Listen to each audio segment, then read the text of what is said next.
Hello, welcome to another rant. I hope you're well as you're listening to this. I was rewatching the Steve Nipper Ellis Q&A from back in January the other day, and there was a few things on it that just stuck out that I'm gonna rant about. But before we get to that, Steve's interview, his follow-up interview, has been rearranged and postponed. And this time it's going to be with Word on the Street podcast. That's coming up like really soon, and also John Worm's is going to be joining them as well. And also, they're both going to be going on the James English show very soon. If this is already April, by the time we're listening to this, the middle of April, then it's probably already dropped. I know that it's coming very, very soon. Also, you may have noticed that Crime Scene to Courtrooms channel came off of YouTube recently. He's got another one back up. It's now Crime Scene to Courtroom. He's currently reloading his original content on there, and he's also going to be having loads of new content coming soon. So if you're not already a subscriber, which I'm pretty sure you already are, as you're listening to this, but if you're not, get over to his new channel. There's going to be a link in the description or in the comments. And also up on the screen, that's his obviously his new channel logo and everything. Like I say, Crime Scene to Courtroom's original channel and a couple of other channels have recently come off of YouTube due to copyright issues. I'm sure more about all that may come out in time. But onto the Steve Nipper Ellis Q&A. Like I say, I was rewatching it the other day, and there was just some things that really stuck out to me. The first part of it was the first question, when he's asked how many of you were in the area on the night that they died. Obviously, Tony, Pat and Craig. And it's just Steve's response. It's just, well, check this out. Well, there was three in the Range Rover, definitely. There was someone who was with them. There was someone who shot them. That's about all I can think of. There was someone who was with them in the Range Rover, right? And there was someone waiting. Is straight away Steve's version of what went on, describing who was there. Well, he was asked of how many was in the area that night, and he's given straight away the exact same version of Darren Nichols. The three in the Range Rover, Pat, Tony and Craig, the fourth passenger and someone waiting down the lane. The exact same theory as what Dibley came out with within 48 hours of the murders. And also the exact same ending, obviously, as Rise of the Foot Soldier, which Steve, in all accounts, hasn't seen. He says he's not seen any of the movies, so he hasn't seen himself as Jimmy G, which would be quite strange for him to watch, I'm pretty sure, considering I don't think he's from Wales or anything like that. But here you go. And it's also the smile. There's just this smile on his face, as you can see on the photo on screen. He's just got this big smile on his face, and it just sticks out. No other vehicle coming from behind the Range Rover. No alternative lane used. No Billy Jasper dropping off. Sid Ellis. Was Sid the person that Billy Jasper dropped off? Was paid the $5,000 to drive him there? There's none of that. It's Sid knew about this. I mean, obviously that bit, this part doesn't come out till later on into the interview, but it's, Sid is waiting down the lane, Steve's dad. And then the fourth passenger is someone that is Damon Alvin, which, but before we go there, and then there's in the days leading up to the murders, where you made of any reason that Steele or Worms would want to kill Pat, Tony and Craig.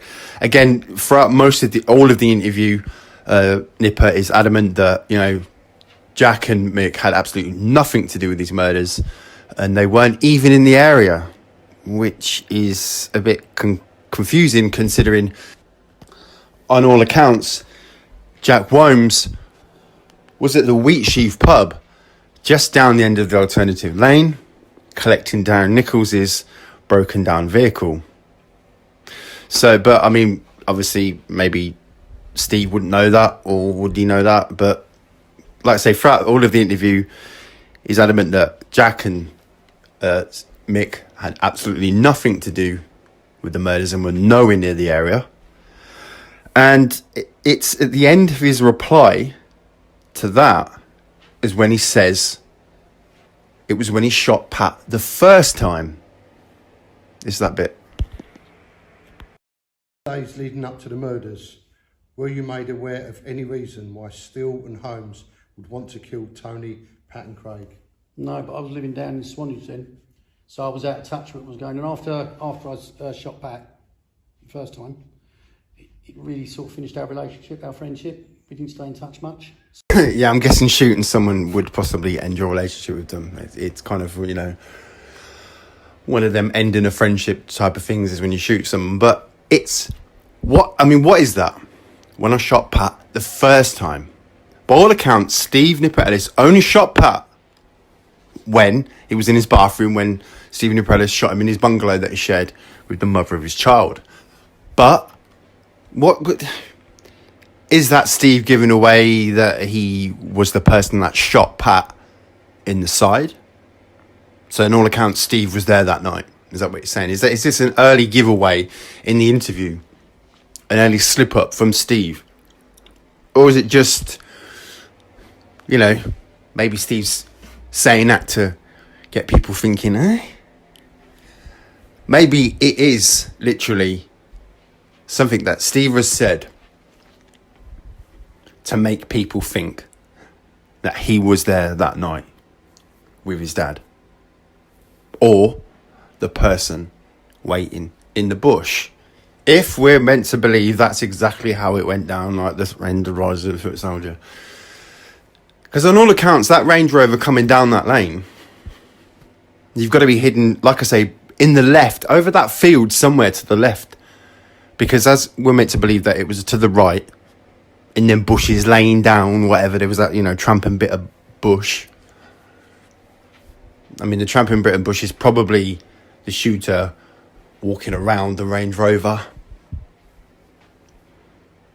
But laying down in wait, unless you're in snow overalls, lovely white ones. If you're in blue ones, which we're meant to believe the shooter was wearing, Darren Nichols version of events again, you would stick out, even though it was nighttime. Normally you wouldn't nighttime. There's only the lights of the Range Rover going to spot you out. But it'd been snowing, everything was white. And when everything's white and you've got this big blue lump sticking out, even if it is nighttime, you're more than likely going to spot that in the headlights. But like I say, the left side, coming from the alternative lane side of things, or in fact coming from the alternative lane or around that area, and then just approaching the Range Rover from behind, you've got more chance of not being seen that way than to be up on the right side. But getting back, what did Steve mean by saying he shot Pat? That was the first time. And it doesn't even really seem like he's made a mistake when he says it. There's the smile, and then mentioning that he shot Pat the first time. It's all, you know, already there's a few things that kind of make you question already where the interview was going.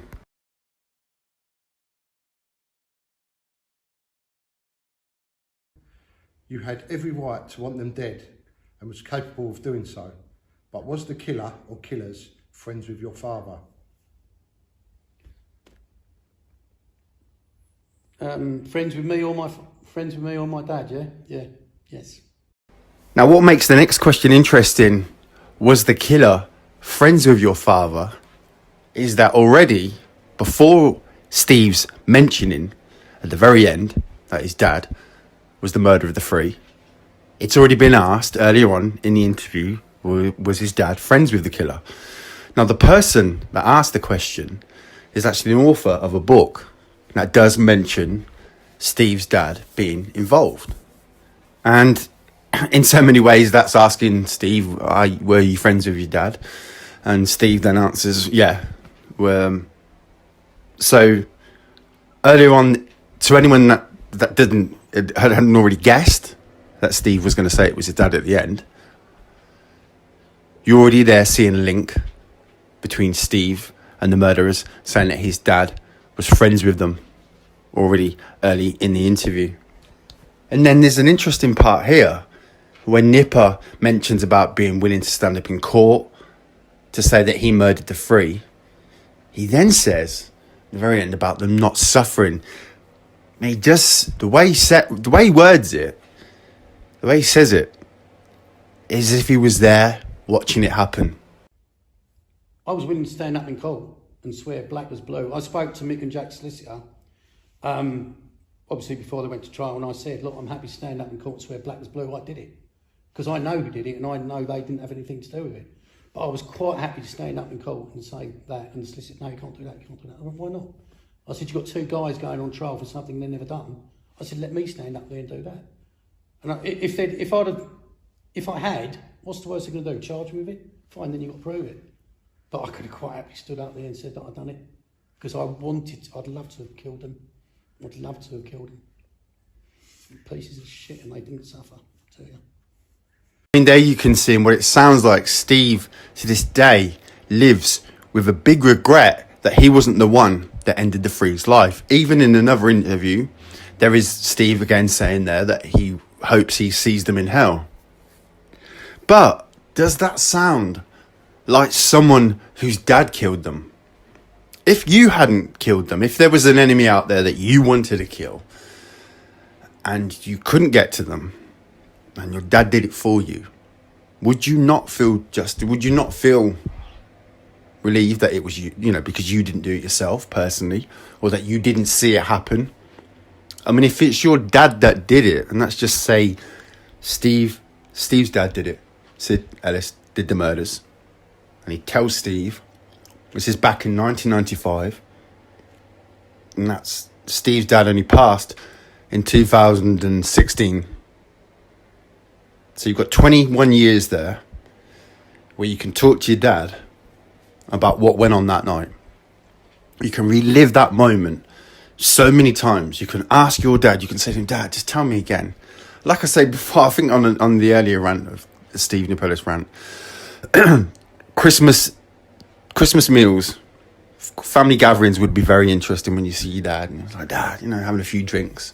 Just tell me, Dad, what was it like? Well, I was there. It was freezing cold. Me bollocks ragging off. Freezing, my monkeys and that. Brass monkeys, whatever. And I'm down the lane. And I'm thinking, are they going to come down or what? And then suddenly I see the headlights. And I weren't even sure if it was them. It could have been the farm. I mean, it could have been really. You're there waiting for the Range Rover to pull up. And the Land Rover pulls up. And you're like, I thought they was driving a Range Rover. And it's Theobald and Ken Jiggins. And they see it and they go, hey, what the fuck are you doing there?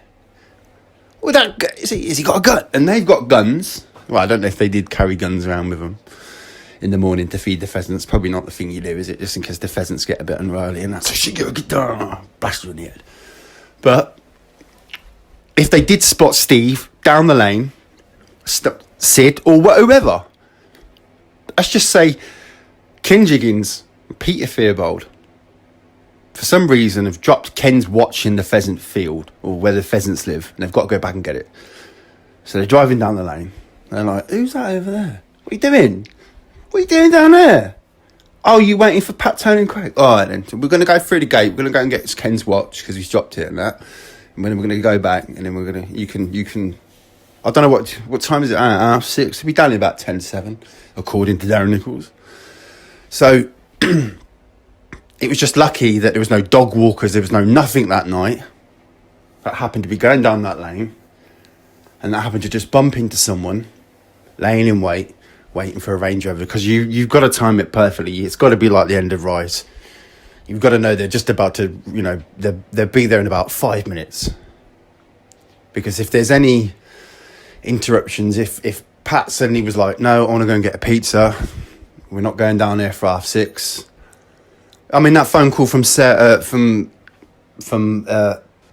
Pat's ex-partner, mother of his child, that could have been, Pat, I need you to come back quickly. There's been an emergency. There could have been anything. There could have been any reason why suddenly they weren't going down that lane at that point. And Sid's down there, or whoever, and they're waiting, and the Range Rover just doesn't turn up. And then there's somebody walking a dog, and the dog's over there, and it's like, you know, he just happened to be, all right, mate. Yeah, what are you doing? Badger hunting, something. Making snow. I mean, what could you say? The chances are laying in wait for the Range Rover, or then leaving and going up the alternative lane on foot, which was a theory I had at one point that, you know, Mick was possibly part of the law, and when he left via the alternative lane, and that's why Jack was in the at the Witchy pub.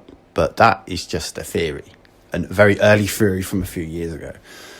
And to be totally honest, now looking at it, I think it's always just been the thing. Mick has always been the one that people have always assumed that was some part of it, because he's always kept quiet, and obviously because, you know, there's this fourth passenger, someone they trusted, no weapons. But you've got to look beyond that. You've got to look beyond the fact of weapons could have been removed. We just don't know. There's that 13 hours of them sitting there. And like I said on the Billy Jasper rant, I do believe if Jasper's person that he dropped off wasn't the shooter, then he's going in as the cleanup man. He's going in there and he's removing items, and he's removing the bag full of coke. He's I don't know, but it's a long time for a vehicle to be sat down there on its own. Yeah, it was snowing. The assumption is it was a very cold night, and it was snowing, and just nobody was out anywhere. Everybody was in. 1995. There was no Channel 5 back then, I don't think. I think it was 1 to 4. You know, what night was it? Wednesday. I don't even think Brookside was on. So, I mean, 95. Back then, it was sitting in with your headphones on, listening to rave tapes and, you know, smoking with your mates and stuff like that. If you're a teenager, as an adult, you're probably sitting in watching some crappy TV programme. It was snowing. It was December. People getting ready for Christmas. But the assumption is there was no one out that night. But like I said, there were dog walkers. There are people that... There was the witness that walked near the lane. He didn't walk down the lane. There is this mistake that... It's a very small statement, and it's like a phone call. And it does state that he walked down the lane. And there was no vehicle down there at 7. But he actually just walked along the main road. And he looked down the lane. But obviously from the front of the lane, you can't see the very back because of the curves. And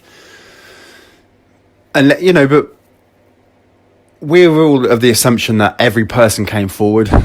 Every person that saw the Range Rover came forward. Every person that was down the lane. We just don't know. There could have been someone out there that was just walking their dog that night. And depending on what time that the Range Rover was down there, with the 3 of them murdered in it, sat there at the gate, it say 9. If you want to go and say Darren Nichols' version of events, 7:59, 6:57, whatever, and let's just say it is sat there at 7 o'clock, 7 p.m. On all accounts, I sat there. You've got to remember that is that white van that seemed to be like shitting himself, just didn't want to be at that point at that time. Whoever that was, because there's the fishing syndicate, yeah, they're not, but no one's likely going to be down that lane that night to do with the fishing syndicate. But there's the white van. Who was that? Darren Nichols? He's like, where are they? Where, have they done this deal or what? We just drive down the lane. Let's just see where these 3 are, because they've got, you know, they're waiting for this deal to sort out. He rocks up down there, and that's when he sees them. Is that how Darren knows about the broken window? Because if that's not been fed to him, is that how Darren knows that there was the broken window near Pat's side? If the police didn't tell him that and fed him all the information that was in his statement, because Darren himself says that he was the one that drove out into traffic, but he had Mick and Jack in the car with him. But you take away Mick and Jack and you replace the Passat with the white Escort transit van, whatever it is, and it's Darren. Oh, fuck, you know, sorry. You can't say that, can you? Because we've got the assumption that he's, chunky. I'm calling him all these names, saying about Uber Eats and that lot, and you can't do that. Body shaming, isn't it? It's like, sorry, Darren. But anyway, he's there. Oh, chunky. He's seen them there in the Range Rover when he shit himself, and he's just jumped in the white van, and he's drove off, and he's the one that's driven out in front of traffic. Whoever it is was in a rush. So, whoever it was, on all accounts, saw what had gone on, saw the end result of what was in the Range Rover. Sorry, who was in the Range Rover? That sounds really bad. I meant carry on. So he's seen the Range Rover with the 3 people in it, and he's panicked and he's drifting off. Is that Steve? Whoever it was, seemed that their bum was flapping a little bit. I mean, but the white transit van was seen leaving Pat's a few nights before, around midnight. So, I mean, it does seem whoever was driving that transit van more than likely knew Pat. And they were there leaving the lane that night at 7:40. So maybe that is the time of the murders. But, like I said, getting back to the point, you would... I'm sure if that was your thing, if that was your big regret in life, that you hadn't killed the 3 and your dad did it, I can see the conversations being very interesting at Christmas. I can just see the want of information and the answers that I'm hoping that we will get at some point, and possibly on the Word on the Street podcast. And not necessarily the James English one, which I think is more probably going to be Nipper's story all over again from the beginning, and the machete story. Hand or your foot? Well, if you chop off my hand, I can still chase you, but if you chop off my foot, you're fucked. You're going to be like that guy from that Monty Python movie where you're just having a go, just there on the floor, just shouting, "I'll get you, Tucker. Come on in. When I've got another leg." But, he didn't do it. But that we're more than likely going to get that story again. Whether James will ask him questions like, well, what route did your dad take? It's unlikely. It's not going to be... But the Word on the Street podcast, hopefully that's the one where we get the questions answered even. Stuff like the route taken, vehicle used. Because I say... if you are that regrettable that you didn't kill the 3, and he says it there, and he says it on the other interview, and your dad did it, wouldn't you feel justified? Wouldn't you feel... I mean, you would be like, did you take any photos? Oh, no. I mean, not that he would need to, because there are the crime scene photos, but at the time... they weren't released, and these are your enemies. I know that's a really bad thing to say. Have you got photos of people that have been killed? But these are your enemies. They wanted, in all accounts, in Steve's head, they wanted to kill him, and Pat did want to get him up to the hospital. Whether, the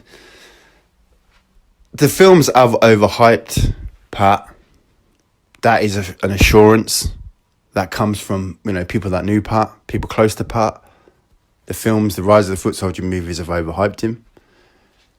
And of all accounts, there is this story that Pat was trying to lure Steve up to the hospital, and when he was going to shoot him, and they did find a gun under Pat's bed, in which case he was, called back to prison.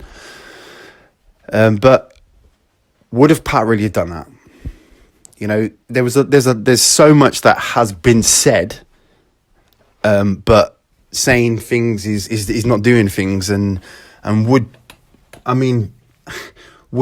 Pat Tate have shot Nipper in hospital in front of nurses, doctors, possibly families visiting other patients, shooting dead someone in the middle of hospital? Would he have not just, Craig, you do it? If Craig was there, and Craig's like, I'm doing it. Or would Craig have done it? The whole gun incident, we'll just never know. Steve was intent on killing Pat in the bungalow. It was only the, unfortunate part of the gun not working. Obviously, unfortunately for Steve at the time. But, I mean, there was intent on killing Pat. So, was there intent from Pat to kill Steve? We'll never know. That they found the gun and he was called back to prison. Moving on. Did your dad know anyone heavy enough to get a hit done on him?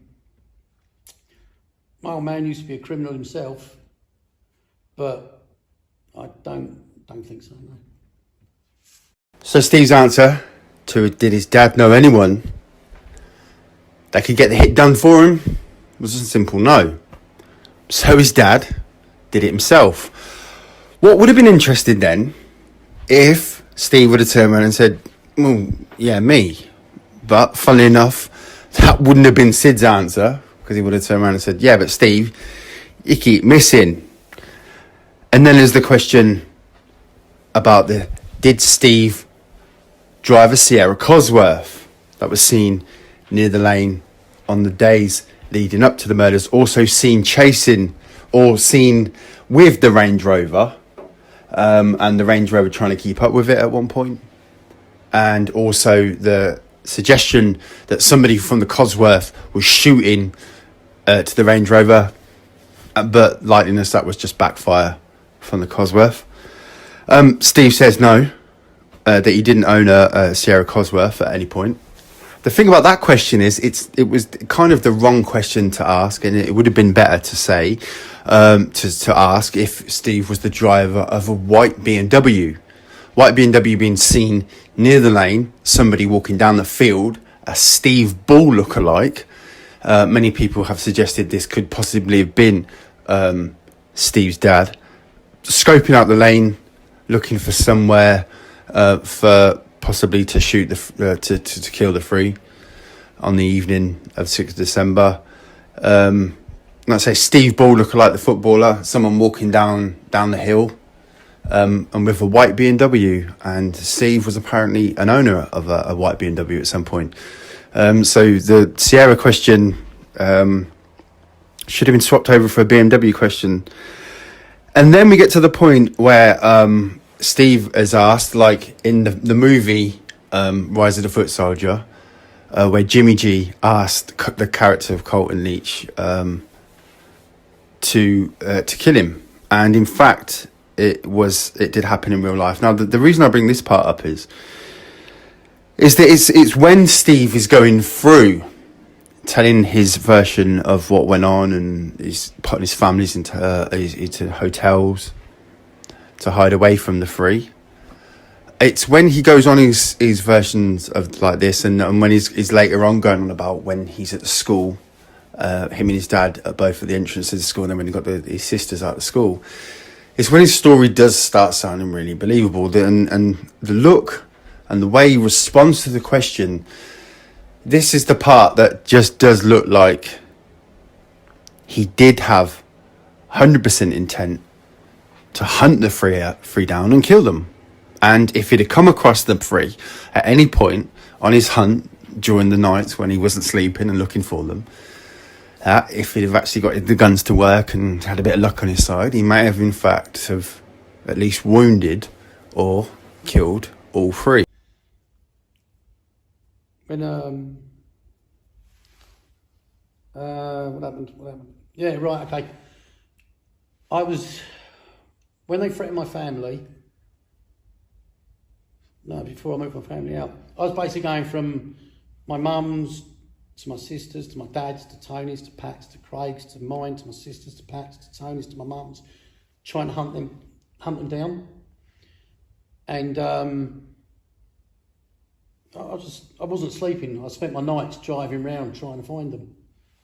And I phoned Colton up. I was crying. Couldn't hack it. And I phoned Colton up and said, Colton, I can't do this. I need you. I can't remember word for word, but I basically said, I can't do it. Can you shoot me in the head? And he went, why? So I said, 'cause they're on my family. And so he said he didn't agree with it. He said he was going to stop it or do what he could. I can't remember if then my family were in the hotels. I got them out of the town, put them in the hotels. I think I might have done. And I went to see all my family, said goodbye. Because I had to go out and die. I had to go out and kill them to get them to leave my family alone. So yeah, I asked Carlton. He said he wouldn't do it. And I can't remember what happened. It's all pretty screwed up. So I picked the handgun up, walked down the alley and went. But it was the same problem, you know. I said like the bullet that didn't hit the percussion cap hard enough. So when I went back afterwards, yeah, there was another dent in one of the bullets. So yeah, I only took one shot at them. And the reason the pump action didn't go off I wasn't ready. I had the safety catch on. So where I was going, trying to pull the trigger on the pump action, because I hadn't taken the safety catch off, which is really good, because obviously you think when I come out the alley, there was mums and kids everywhere. Although hopefully the bullets would have got, or the lead would have got them, it didn't. So the question was, did I take a shot? Yes, I did. Yeah, he didn't have much luck when it come to the shootings of when he trying to kill Pat and Tony, or Tony and Craig, in fact, down the alleyway. And then we go on to Nipper again mentioning his regret on killing the three and having to live with that up until the last few years, he mentions, which is, like I say, a strange thing to say if your dad is in fact the person that killed all three. And then Nipper goes on to mention Ricky Percival, Damon Alvin, and the murder of Dean Boshell, and gets a little bit mixed up over stories. Is asked whether he believes that Ricky will also spend the rest of his sentence in prison and not get released early. Fingers crossed that Ricky Percival, and at the end of this year, more light comes out with the Essex police and CCRC's decision with the Jack Williams and the Rettendon murders and Mick Steele. And then maybe, hopefully, something will come out regarding Essex police, and maybe possibly Ricky Percival's case could be involved in that.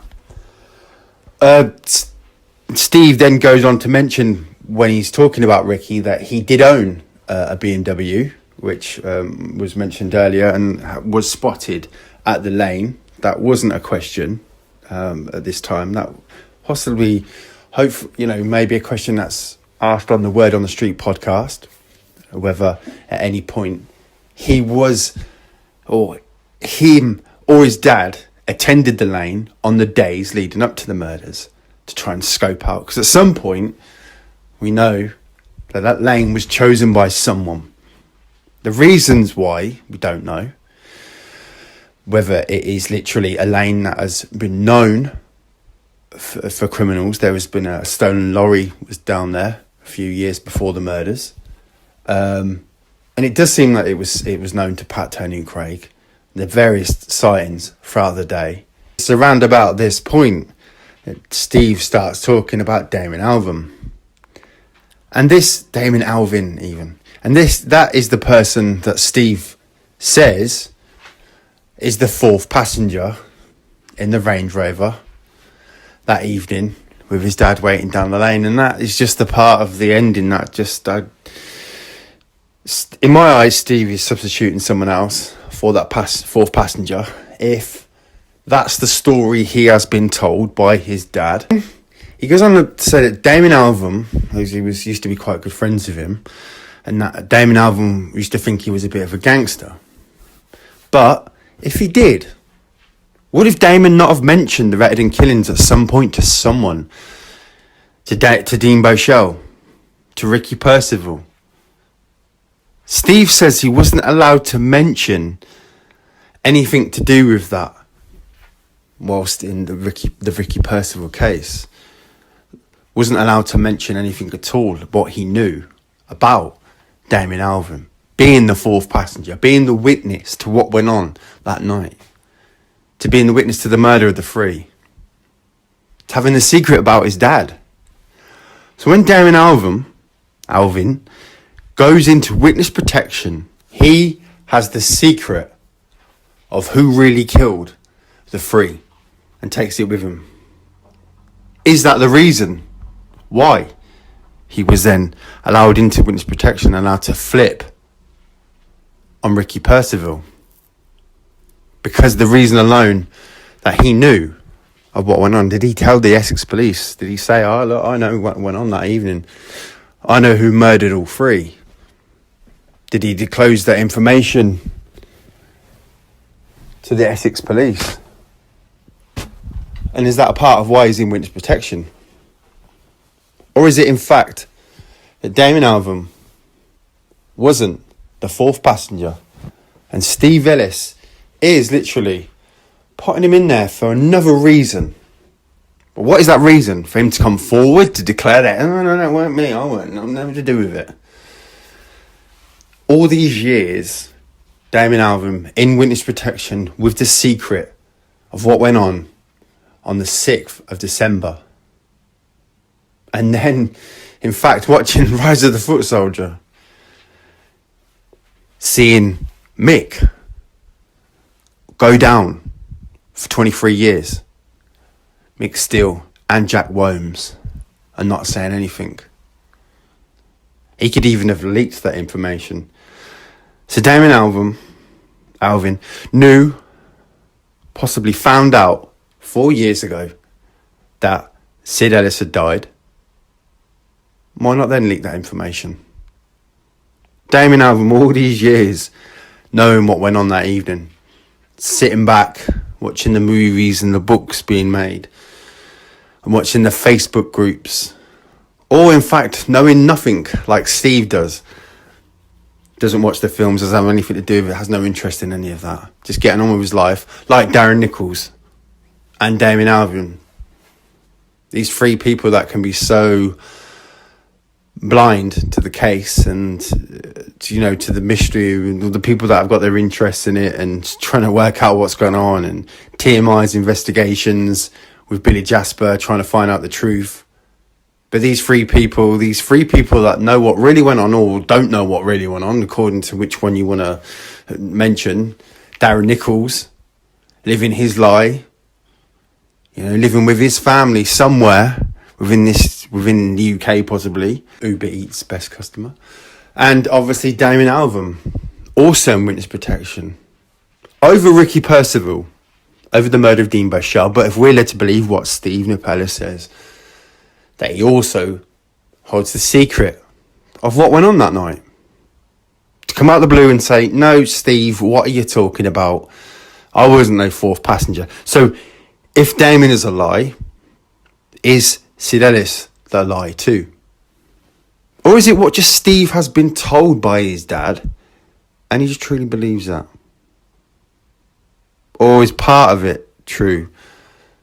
Was Sid Ellis involved and he's just merely making a Damon Alvin part of it? It is the stretch. It is the part of the story that just has that doubt there, that just makes you think, hold on a minute, Damon Alvin, really?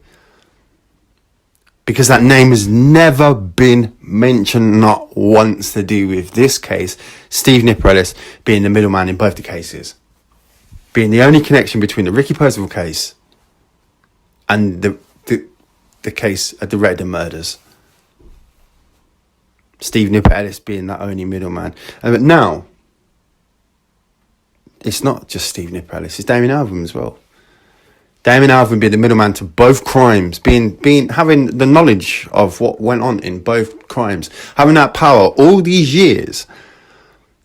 From 2006, I think it was, when Ricky Percival was convicted for the murder of Dean Bashar, from 2006 till now, 15 years. 15 years. Sitting on that truth of two crimes that whole time. Obviously not going to come forward and say, well, yeah, no, Ricky Percival is innocent, because that implicates himself. And also implicates himself in the Redden murders. If he came forward and said, I saw what happened that night. I didn't murder anyone, but I was there. He's sitting on that information. It's hard to believe that there's someone out there that knows that much about both crimes So that is where the doubt comes with Steve's end part of this Q&A. And that is why, as soon as this dropped, it was, let's get another interview with Steve.